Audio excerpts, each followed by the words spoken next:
Fala aí, pessoal, tudo bem com vocês? Vamos falar mais uma vez sobre o Banco do Brasil, tá? Parece carta repetida, mas enfim, né? A ideia aqui é realmente trazer o que tem mais atualizado sobre as informações do Banco do Brasil. E aqui tem um comportamento bem interessante, tá? Olhando aqui, né, nos últimos dias, na verdade, no último dia, hoje, né? A gente vê que o Banco do Brasil aqui vinha subindo, né? Ele tinha até batido aqui os R$ 21 de novo, ó. Ele bateu aqui na segunda-feira, R$ 21, né? 13h30, já tava em R$ 21. O que que a gente esperava, né? Depois ali do dia 14, que foi quando eles divulgaram os resultados ruins, era para na sexta, né, abrir uma forte queda, tudo mais. E aí ele abriu com uma pequena queda, depois disparou para 20, né? Então vinha a 19, 19 e pouco, tinha começado a subir ali no dia 14 e tal. Teve uma queda rápida na abertura do mercado, depois bateu aqui 20 e daí só foi subindo, né? Andou um pouquinho de lado e só foi subindo, subindo, subindo, cada vez mais bateu em R$ 21 a cotação do Banco do Brasil. E, ou seja, estavam em resultados bem bons. Quando a gente compara hoje, o que é que aconteceu? O Banco do Brasil abriu ali a 20,80, teve uma pequena queda, subiu para 20,91 e depois teve um boom aqui, ó, caindo até caindo aqui mais de 3% por aqui, tá? 3% aproximadamente. Então já tá de volta aqui em 20,22, beleza? É um cenário até melhor ainda do que os R$ 18 que ele chegou a bater, que foi 18,35 no dia 1º de agosto, né? Mas ainda assim é uma certa preocupação. Mas o que é que rolou, né? O que é que tá acontecendo nesses dias, enfim, por que que aconteceu essa subida? Por que que aconteceu essa queda? O que é que tá rolando que pode estar influenciando? Então vou trazer aqui algumas informações para vocês, beleza? Primeiro ponto, tem uma notícia aqui importante, que já tem alguns dias essa notícia, que é sobre a questão dos dividendos, tá? Só para vocês saberem como é que tá o valor dos dividendos. O Banco do Brasil, ele era o que mais pagava dividendos, e agora, só para vocês terem noção como é que tá essa situação comparando aqui os bancos, né, instituições financeiras, ó, o Banco do Brasil tá com um dividend yield de 11,53, beleza? Que é um dividend yield bom. A margem líquida dele tá em 5,48, tá? E o valor do mercado 118 bilhões. Então você vê que a margem líquida dele tá muito baixa, né? Ele tá com uma margem bem baixa, com 5% de margem, é isso que você teria. Então é uma margem muito pequena. Isso reduz bastante a sua lucratividade, tá? Então, isso é um ponto, né, de alerta bem importante. Mas tá com dividendo bom, porém com uma margem baixa, você vai também pagar uma lucratividade baixa ali, beleza? A Basa tem dividend yield de 11%, é 4 bilhões de mercado e ele tem uma margem de 23%, beleza? Então é uma margem que é bem grande, mas se você vê o valor do mercado dela é bem pequeno, 4 bilhões. Então, tem um certo risco, né? Tem uma margem boa, mas tem um pequeno valor de mercado. Então, é porque talvez ela é pequena, bem pequena comparado com outros bancos, né? Aqui tem, acho que é o Banrisul, ele tem 9,30 de yield e também tem um valor de mercado de 4,92, então também é baixo, a margem líquida dele também é baixa, 4,86. Tem aqui o Banco ABC, 8,91 dividend yield, o valor dele de mercado é só 5,37 bilhões e a margem líquida é 11%, tá dentro do normal dos bancos. Bradesco, que veio aí na sua recuperação e tá indo bem, 8,21% de yield, o valor de mercado dele 157 bilhões e margem líquida de 8,83, né? Então tem uma margem um pouquinho melhor do que o Banco do Brasil, mas não tão bom, por exemplo, quanto o Itaú. Itaú tem o dividend yield mais baixo do que o Bradesco, né? 7,24. O valor do mercado é o que tem o maior valor do mercado entre os bancos, 382 bilhões, e a margem líquida 11,60, tá? Isso aqui é o que a gente considera como margem saudável, tá? Entre os bancos. Santander, dividend yield de 6,46, valor do mercado 100 bilhões e margem líquida de 8,27, beleza? Só por aqui a gente já vê a questão de Banco do Brasil. Tem um dividendo bom, mas tem uma margem líquida baixa, beleza? Então, existe essa pequena limitação. A gente teve uma notícia recente que foi a OAB, né, vai reagir aqui na justiça à fala da presidente do Banco do Brasil. Foi que rolou, tá? Nessa segunda-feira, a OAB informou que notificará o presidente do Banco do a presidente, né, do Banco do Brasil, Tarciana Medeiros, e avalia processá-la por ter dito que o banco pode acionar judicialmente advogados que orientam produtores rurais a entrar com pedido de recuperação judicial. Olha que louco, tá? Então assim, é bem esquisito, né, a forma que eles estão entrando, né? Na ocasião, a Medeiros disse que o departamento jurídico do banco está analisando os escritórios que, segundo ela, vem orientando de forma ostensiva contra o bebê e que avalia a possibilidade de acionar judicialmente. Então, o que quer dizer?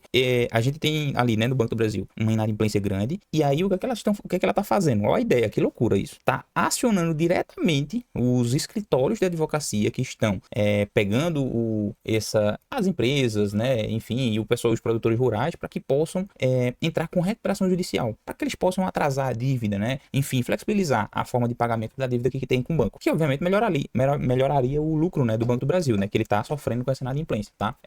Então eles vão, o departamento jurídico, orientar, né, na verdade, tentar entrar com algum processo ou acionar juridicamente para ir contra esses escritórios que estão fazendo essa questão de recuperação judicial. E aí a OAB não gostou dessa situação, né, e acha que é uma medida, né, a tentativa de criminalização do exercício da advocacia, né? A entidade disse que enviará uma notificação extrajudicial pedindo esclarecimentos à presidente do banco. É inaceitável que em pleno 2025, uma integrante do primeiro escalão do governo, líder de um dos maiores bancos do país, tente criminalizar o exercício legítimo da advocacia, tá? A ordem informou ainda ainda que, se confirmada, a intenção de judicializar a atuação dos advogados usará todos os recursos disponíveis para defender a categoria e pode acionar a justiça contra Medeiros, né? Então, esse é um ponto bem complexo, né, na verdade, entra numa situação que a gente pode dizer que, na verdade, é falha do banco, tá? Quando a gente analisa assim, porque a gente fala que o banco não colocou muitas garantias, simplesmente chegou para um produtor rural, ofereceu crédito e achando que ia dar tudo certo, que a safra ia ser boa e tudo mais. E aí agora você entra num problema em que as pessoas estão deixando de pagar, né? E esse deixar de pagar, tem escritórios de advocacia que estão se aproveitando disso, né? E aí acionam esses produtores rurais, eles também querem ganhar dinheiro, é óbvio, né? Eles querem ganhar o deles, né? No escritório de advocacia. E aí estão fazendo com que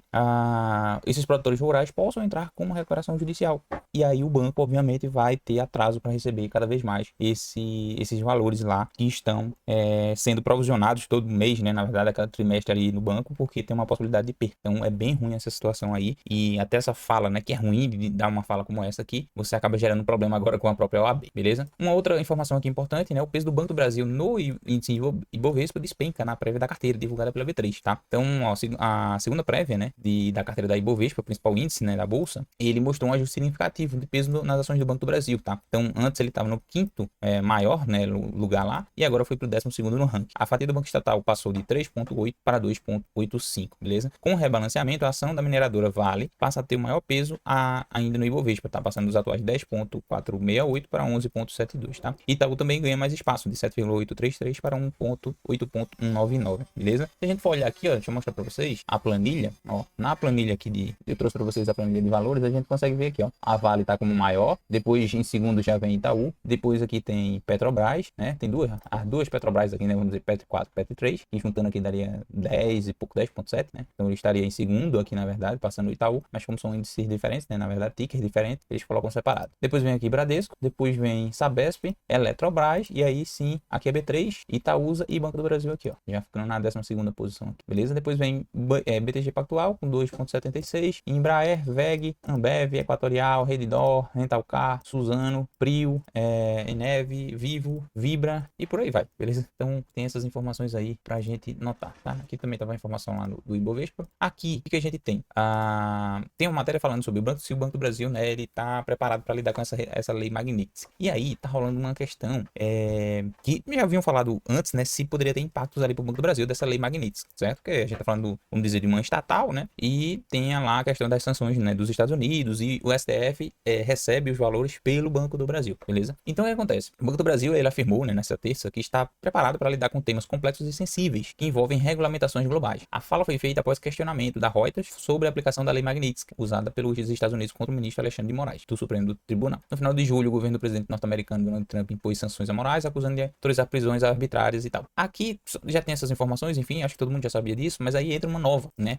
O que foi ontem, teve ali o ministro Flávio Dino, né, do STF, determinou que, em decisão judicial, que cidadãos brasileiros não podem ser afetados em território nacional por leis e decisões estrangeiras relacionadas a atos que tenham sido realizados no Brasil. Então, e na verdade ele fala isso, mas não é isso aqui, já tinha, tá? Na verdade, já existiu uma lei para isso, é uma lei antiga, inclusive, tá? Eu vou ver se na outra matéria tem as informações aqui no detalhe, só para vocês saberem. Então, não é uma decisão que ele tirou da cabeça dele do nada, tá? E o magistrado não menciona em sua decisão a recente imposição às sanções de Moraes, né? Mas ele indica que Moraes não pode sofrer no Brasil as consequências da penalidade imposta por Washington, né? No caso, ele não mencionou, né? Na matéria eles estão dizendo que ela indica, é importante ler as matérias, porque às vezes parece que ele tá falando sobre isso diretamente, né? Mas todo mundo sabe, quem lê, né, vai saber que tem uma certa questão sobre isso, né? Com mais de 80 anos de atuação no exterior, a instituição acumula sólida experiência, papapá, beleza. Pronto. Essas são as informações aqui. Então, aqui tá a informação, aí tem a decisão de Dino, né, que limita efeitos internos de sanções dos Estados Unidos, né? Ó, o ministro Flávio Dino decidiu na segunda-feira que os cidadãos brasileiros não podem ser afetados em territórios nacionais tomadas por atos que tenham sido realizados no Brasil. A medida, embora tenha sido tomada em resposta a um pedido do IBRAM, tá? Isso aqui pode ter efeitos diretos sobre o impacto das sanções impostas pelo governo do Donald Trump e também do ministro Alexandre de Moraes. Então, a medida, ele foi em cima dessa questão aqui, ó, do Instituto Brasileiro de Mineração IBRAM, que eles estavam solicitando uma questão lá da Samarco, eu não sei se é inglesa, enfim, não lembro agora lá, eles estavam fazendo essa solicitação, que a Samarco não é daqui, né, do Brasil em questão. Então, como era lá de fora, eles estavam solicitando isso, aqueles problemas de tragédia que aconteceu lá antes, e aí as decisões que estavam sendo tomadas aqui também acabavam não conseguindo ter impacto lá, né, de onde é a empresa, tá? E aí, mas enfim, as pessoas que leem isso aqui acreditam, né, veem que aparenta ter efeito direto aqui sobre os impactos das sanções, beleza? E aí, ó, o Dino reforça, né, que apenas o Supremo pode chancelar no Brasil os efeitos de decisões estrangeiras. Isso significa que as penalidades impostas por Moraes pelo Departamento de Estado dos Estados Unidos, com base na lei Magnitsky, não podem ser automaticamente aplicadas no sistema jurídico ou financeiro brasileiro sem validação da Justiça Nacional, beleza?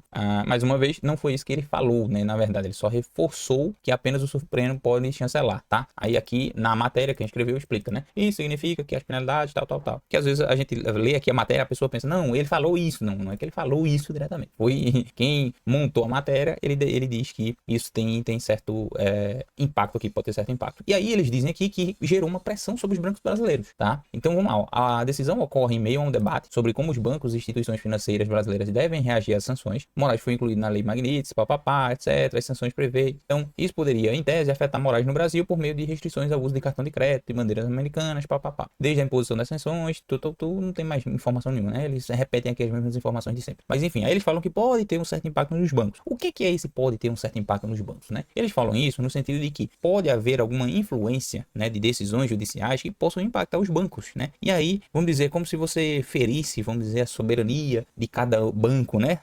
Vamos dizer assim, né? Apesar que soberania não sei se é a palavra correta. Mas enfim, então você poderia afetar ali as ações do próprio banco, né? O banco, ao invés dele ser independente, né? Vários bancos privados e tudo mais, claro que o Banco do Brasil é uma exceção, que é um banco, né, que tem em sua maioria ali estatal. Então você tem, na verdade, ali uma pequena influência dessas decisões judiciais, e aí os investidores acham isso um pouco ruim, porque aí os bancos podem ter certa influência, aí toda vez que precisar mexer, né, em alguma coisa, o governo poderia mexer, ou um ministro do Supremo poderia afetar e tudo mais, enfim, tá? Eu diria a famosa balela de mercado, tá? Balela de mercado. Então, quando a galera é muito radical, aí acontece esse tipo de loucura, esse tipo de pensamento, tá? Então eu entendo que o mercado, às vezes, ele é burro, tá? Ele é muito burro. Enfim, então o que a gente pode ver aqui, né, nos cenários? Bom, a gente vê Itaú, realmente teve queda, tá? Ele abriu o mercado aqui, acho que estava 32 e pouco, caiu a 32,50, chegou a bater aqui em 32,22 e agora volta a 32,40, né? Vamos ver um outro aqui, Bradesco, né? Vamos ver Bradesco, como é que tá a situação. Também abriu em queda hoje, ó. Bateu aqui 15,98, menor valor chegou em 15,71 e agora já voltou um pouquinho, né? Banco do Brasil já mostrei, vamos ver aqui o Santander, SAMB 11. Santander abriu em queda, mas muito menos, né?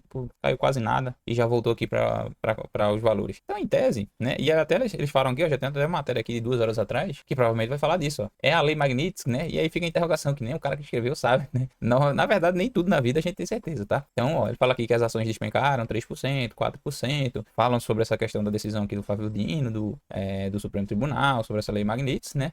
Um banqueiro conversou aqui, classificou a decisão de Dino como equivocada. O famoso é isso, tá? O mercado é muito, eu acho que eu diria que até ignorante, sabe? Cara, por causa de uma decisão dessa, que acaba gerando esse tipo de bloqueio, ó, ele ainda fala, o banqueiro, né? A lei americana é muito clara, ela não está colocando que tem que ser cumprida fora da jurisdição dos Estados Unidos, mas é o que foi prerrogado, né? Todo mundo do mercado fala que teria que ser cumprido isso aqui, né? Então é interessante como existem essas coisas, né? Mas enfim, é aquele negócio, tá, sabe? Acho que política, ele afeta muito os investimentos, tá? Eu diria que ela afeta muito. Qualquer fala que um presidente faz, afeta muito. Qualquer tipo de ação que faz, afeta muito. Mas afeta muito no efeito especulativo, tá? Então é só naquele curtíssimo prazo, porque a longo prazo a empresa, os fundamentos dela que vai se perdurar, tá? Então isso aqui é coisa de mercado, tá? Então se você acompanha mesmo as oscilações, todo dia você tá acompanhando isso aqui, você vai entender que isso aqui é só oscilação do mercado, já passou, já voltou. Basicamente é isso, entendeu? Então você vê, por isso que eu digo, às vezes eu noto como a atitude equivocada dos investidores que simplesmente, simplesmente despencou 3% por causa de uma fala do cara e isso influencia. Então eu diria que é muito ingrato, sabe, a investimentos que são em bolsa de valores, que se você não tiver uma cabeça muito boa, você acaba indo por esses efeitos especulativos aqui também e acaba tendo problema, né? Na verdade, você acaba perdendo aqui seus valores, tá? Então é importante a gente ter esse tipo de noção, né? E não ser igual essas pessoas aqui que, né, levam para o coração uma decisão simples que foi tomada só para dizer que, tipo, não, cara, ele tá no Brasil, se precisar de alguma decisão de lá de fora que seja influenciada aqui, passa pelo STF. Cara, eu não vejo problema nenhum. Eu não vejo dificuldade nenhuma. Outras pessoas com certeza vão rebater e vão dizer, eu vejo problema sim, porque tá tendo influência de não sei o que, do judicial e papapá. Mas, né, cara, eu diria que é a maior besteira do mundo. Não vejo problema nenhum. E ainda acho até bom, porque pelo menos acaba isolando mais um pouquinho o Brasil com relação a esse problema que tá acontecendo lá com o STF, né? Então, tipo assim, o cara vai poder usar suas contas aqui normalmente no Brasil, até porque ele tem que pagar as contas dele. Ele tá tomando as decisões lá e quem tá se doendo, meu amigo, cada um com seus problemas, né? Então a vida seria essa. Não tô aqui defendendo o lado A, o lado B. Mas ele está no posto em que ele pode fazer isso. Ele está no posto que ele pode fazer isso. Os ministros, todos os ministros que estão lá no Supremo, eles estão no posto que eles podem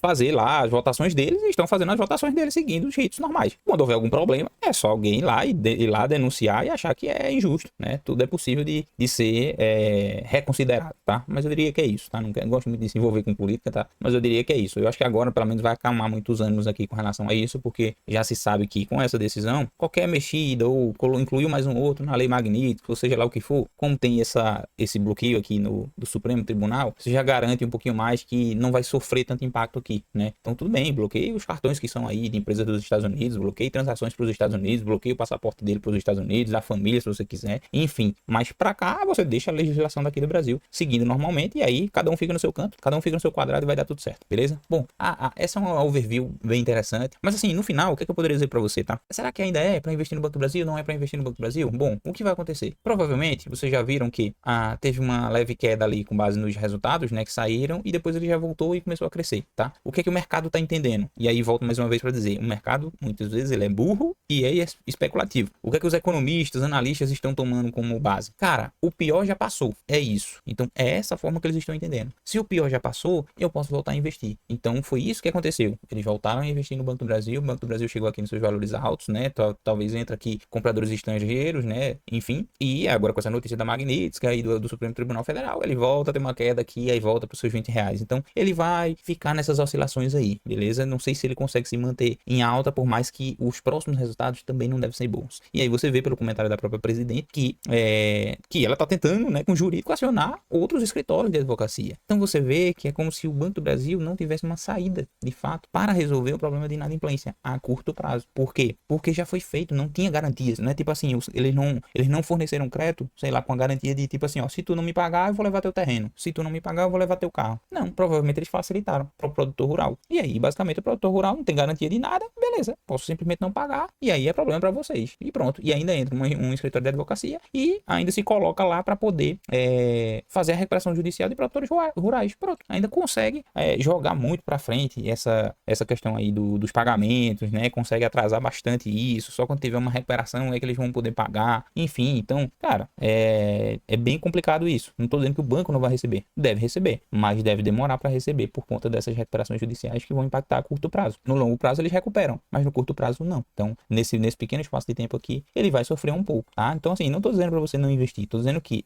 é um cenário que ele é difícil e eu vejo ele como contrário para o banco. Mas sabendo que nos próximos contratos que estão sendo feitos, claramente, provavelmente já está indo com mais garantias, com mais restrições. Então, talvez o processo de inadimplência vai ser, caso ocorra, né, casualmente, vai ser muito mais fácil do banco recuperar, porque tem várias garantias que antes não tinham. Então, isso já vai facilitar para os novos contratos. Mas talvez é um efeito que a gente não vai ver em lucratividade no próximo trimestre. E talvez nem no outro, tá? E nem até o fim do ano, beleza? E aí é só você ir acompanhando para você ver em que momento entrar no Banco do Brasil, quando tiver tudo ok, mais estabilizado, ver as próximas informações que vão sair aí da CEO, do CFO e do mercado, né? Como é que tá essa questão dos bancos. Pode acontecer também mais rodadas de investimento aí do governo federal, né? Enfim, para liberar mais crédito. Então pode aparecer várias opções aí que podem ser interessantes, mas eu diria que talvez o terceiro trimestre ainda vai ser fraco e o quarto possivelmente ou vai ser fraco ou estabiliza, tá? Então vamos dizer que em 2026 talvez o Banco do Brasil viria ali muito mais forte. Eu acho que só realmente no próximo ano que ele talvez volte ali a bater os seus 29 em base aí no futuro, né? Um pouquinho mais longo prazo, né? No médio prazo, vamos dizer assim, né? Então no curto prazo eu acho que ele não chega a bater nisso não. Ele deve subir um pouco, cai um pouco, sai uma notícia ali, cai um pouco, sobe um pouco, por aí vai. Mas eu acho que ele deve ficar nessa faixa aqui dos 20 e poucos, tá? Se você quiser pegar num preço bom, barato, talvez esse seja o período, tá? Esses próximos meses aí até o fim do ano sejam os meses interessantes de pegar ele aqui ainda nessa faixa de 20, talvez 19. E se sair alguma outra notícia aí importante que pode ainda cair mais os resultados, aí sim, possivelmente você teria uma queda ali voltando para os 18 que já teve, beleza? Mas se não tiver nada relevante, provavelmente ele não cai mais para os 18, beleza? Bom, pessoal, o vídeo aí fica um pouquinho longo, porque é interessante que a gente trouxe várias informações, não só a cotação do banco, mas dos outros bancos, como a gente viu as notícias que saíram recentemente, decisão da Lei Magnitsky, questão da OAB aqui com a CEO, o peso do banco no índice do Ibovespa que diminuiu. Então tudo isso aqui influenciou, né? E tem influenciado. Mas é importante a gente ter essa análise completa aqui, porque você consegue tomar suas decisões com base em todas essas informações que saíram aqui, tá? Beleza? Então é isso. Se você gostou do vídeo, dá um like, se inscreve aí no canal, comenta se tu tem Banco do Brasil ou se tu tá investindo em um outro banco que você acha mais importante agora nesse momento, beleza? Bom, obrigado e até a próxima, galera.